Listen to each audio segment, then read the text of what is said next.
Bonjour, je suis Hakim La'alam et je vous propose ma chronique du jeudi 23 mai 2024. Elle s'intitule Vous ne pouvez pas nous tuer de rire, nous sommes déjà tordus par terre, pliés et en larmes. Les Émirats arabes unis nous ont menacés à travers leurs canaux habituels de propagande. C'est l'occasion pour nous de prendre des nouvelles des canaux et des guiltêtes de cet émirat. Bah oui, quand même. Nous n'en sommes pas moins humains, nous les Désédiennes et Désédiens. Nous avons encore le souvenir d'un caillou submergé par les inondations il y a de cela quelques semaines à peine, si je compte bien sur le calendrier du dromadaire. Enfin, je rectifie quand même parce que les mots ont leur importance. Des inondations? Non, pas tout à fait.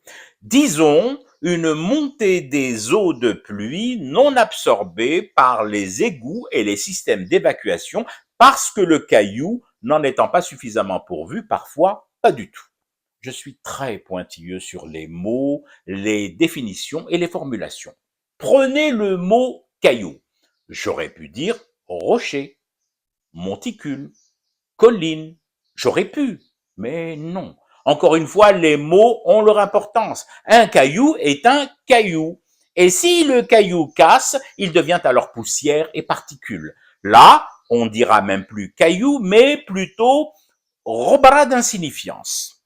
Alors, où j'en étais avant cette digression langagière et linguistique? Ah oui, les débordements aux Émirats arabes unis, à moins que ce ne soient les menaces qu'ils ont proférées et fait proférer par leurs canaux et zigous.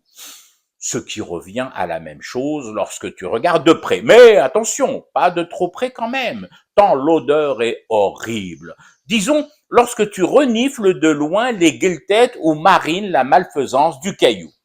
Je dois dire que la DZI a pris très au sérieux ces menaces, ces tahlef. Les services du ministère du Commerce, ceux de la Santé et leurs différentes annexes ont mis sur le marché des quantités supplémentaires de masques chirurgicaux. Comme au temps du Covid, il le fallait. Les citoyens de DZI qui naviguent sur la toile et qui lisent ce qui s'écrit ici et là, surtout ceux qui surnagent autour du caillou et qui tentent de nous atteindre, sont bien obligés de chausser sur leur nez ces masques pour ne pas défaillir. Ça schlingue, mais qu'est-ce que ça pue, mon Dieu, une odeur indescriptible, mais qu'il me faut bien décrire pour vous en donner un aperçu olfactif le plus fidèle possible, tout en m'excusant par avance pour les désagréments. Comment vous dire? Une sorte de mixture, de mélange entre un enclos à Beir, où les pauvres bestioles auraient été délaissées, n'auraient pas été lavées, shampouinées depuis des lustres, et des retours pestilentiels portés par un vent de sable que t'as l'impression que quelqu'un a oublié de refermer les portes du palais derrière lui. Insoutenable. On comprend, dès lors, la réaction des Édiennes. Il fallait urgemment protéger notre population de ce risque sanitaire. Mais qu'en est-il précisément des menaces proférées par les Émirats arabes unis? Vous voulez savoir ce que je pense de ces menaces et de cette agressivité dermique? Concrètement, comment notre pays compte réagir? Ça pose effectivement un problème. Je l'admets. Disons un problème technique, mais qui n'est pas insurmontable. Nos services de santé ont remarqué que le port des masques pour se prémunir des odeurs en provenance du caillou se heurtait à un petit détail.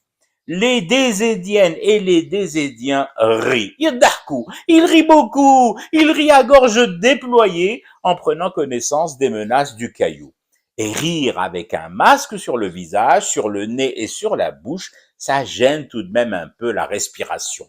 On s'esclave, on tousse de rire aux larmes et on étouffe un chouïa sous le masque.